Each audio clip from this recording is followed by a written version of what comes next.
Welcome back. Bulletin का बाकायदा आगाज करें और सबसे पहले बात करेंगे पीटीआई के जलसे की। इस्लामाबाद में पाकिस्तान तहरीक इंसाफ के जलसे की वजह से संजानी के मकाम पर कंटेनर रखकर जीटी रोड को दोनों अतराफ से ट्रैफिक के लिए बंद कर दिया गया। जलसे के बाइस इस्लामाबाद की जिला इंतजामिया की हिदायत पर सिक्योरिटी रेड अलर्ट कर दी गई है, जबकि अमनो आमा की सूरत हाल को बरकरार रखने के लिए मुख्तलिफ मकामात पर कंटेनर्स पहुंचा दिए गए। जोन के तमाम दाखिली और खारिजी रास्तों को कंटेनर्स की मदद से बंद किया गया। रेड जोन में दाखिले के लिए मुतल्लिका अफराद को मारगला रोड के रास्ते से जाने की इजाजत होगी। मोटरवे 26 नंबर चुंगी पर इस्लामाबाद के दाखिली रास्ते बंद कर दिए गए। एक्सप्रेस वे खन्ना पुल के मकाम पर कंटेनर लगा दिए गए। मरी रोड को फैजाबाद के मकाम पर कंटेनर लगाकर बंद किया गया है। रवाटी चौक से रावलपिंडी आने वाले रास्तों को कंटेनर लगाकर बंद कर दिया गया। इसी तरह फैजाबाद इंटरचेंज मुकम्मल तौर पर सील है। खैबर पख्तूनख्वा और पंजाब के बॉर्डर अटक खुर्द पुलिस चेक पोस्ट पर कंटेनर्स पहुंचा दिए गए।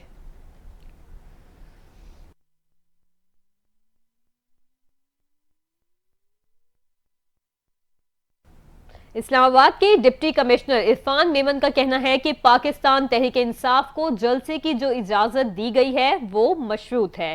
कानून की खिलाफ वर्जी हुई तो जलसे का इजाजतनामा मनसूख कर दिया जाएगा। एक बयान में डीसी इरफान मेमन ने कहा कि रूट की खिलाफ वर्जी पर एक्शन लिया जाएगा। जलसे की दी गई इजाजत मशरूत है, कोई खिलाफ वर्जी की गई तो इजाजत मनसूख कर दी जाएगी। इजाजतनामा मनसूख होने पर जलसा नहीं किया जा सकेगा। कमिश्नर ने कहा कि जलसा दिए गए वक्त के मुताबिक खत्म करना होगा। कोई पाकिस्तान मुखालिफ नारा जलसे में नहीं लगेगा। पीटीआई के अरकान ने अगर तयशुदा नुकात की खिलाफ वर्जी की तो उन पर सजा का इतलाक होगा। अगर जलसे के औकात की पाबंदी ना की गई तो जलसे जुलूस से मुतालिक गजट नोटिफिकेशन का इतलाक हो जाएगा। इरफान मेमन ने कहा कि जलसे की रूट की खिलाफ वर्जी की गई तो भी एक्शन लिया जाएगा। कल इस्लामाबाद जलसे का वक्त 4 से 7 बजे तक होगा। जो लोग स्टेज पर होंगे उनकी फहरिस्त भी फराहम की जाएगी। कोई भी पाकिस्तान और रियासत मुखालिफ नारा नहीं लगेगा। अगर किसी रूल की खिलाफ वर्जी की गई तो उनके खिलाफ एक्शन होगा।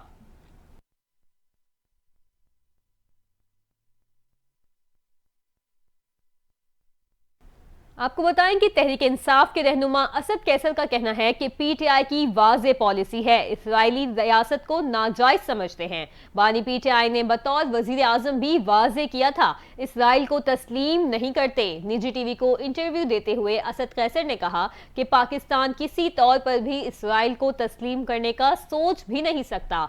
बानी पीटीआई को यहूदी एजेंट कहा गया, गैर मुल्की ताकतों का एजेंडा कहा गया। हमें ऐसे इल्जामात की परवाह नहीं है, ये माजी से चलता आ रहा है। असद कैसर ने कहा कि हुकूमती मशीनरी जलसा नाकाम बनाने पर लगी हुई है। पूरा इस्लामाबाद बंद किया जा रहा है। इनकी ख्वाहिश है कि जलसा नाकाम बनाया जाए।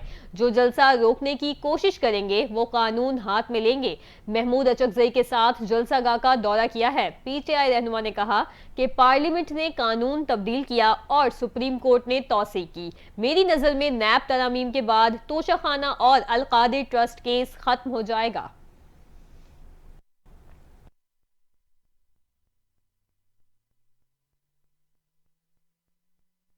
तहरीक इंसाफ के रहनुमा अली मोहम्मद खान ने कहा है कि अलीमा खान के कोई सियासी अजाइम नहीं है। निजी टीवी चैनल से बात करते हुए अली मोहम्मद खान ने कहा कि जब भाइयों पर मुश्किलात आती हैं तो बहनें और माएँ खड़ी होती हैं।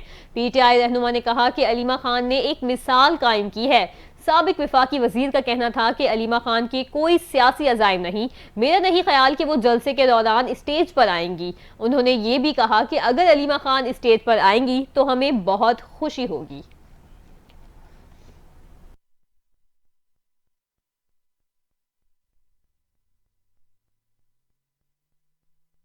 और अब आपको बताएं कि मौलाना फजलुर रहमान ने कहा है कि आज का दिन पैगाम दे रहा है कि पाकिस्तान के अवाम खत्म नबूवत का दिफा करना जानते हैं। लाहौर में मीनार पाकिस्तान पर गोल्डन जुबली खत्म नबूवत कॉन्फ्रेंस से खिताब में मौलाना फजलुर रहमान ने कहा कि बड़े लोगों का कहना है कि इसराइल को तस्लीम कर लेना चाहिए।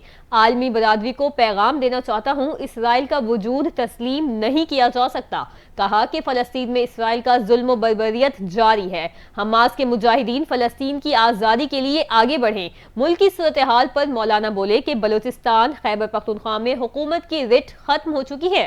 अमनो अमान नहीं दे सकते तो टैक्स किस बात का लिया जा रहा है। कॉन्फ्रेंस से मुफ्ती तकी उस्मानी और दीगर उलमाए कराम ने भी खिताब किया।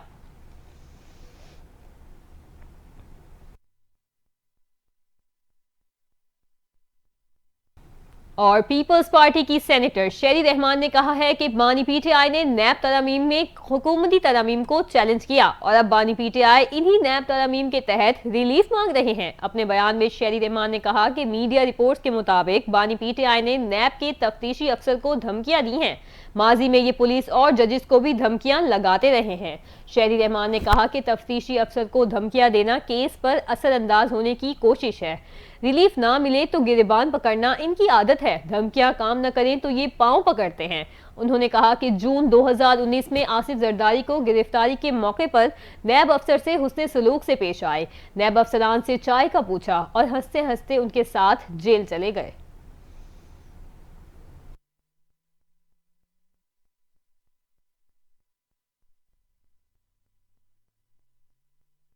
न्यूज बुलेटिन से फिलवक्त इतना ही। मजीद खबरों और अपडेट्स के लिए आप देखते रहें NTN न्यूज।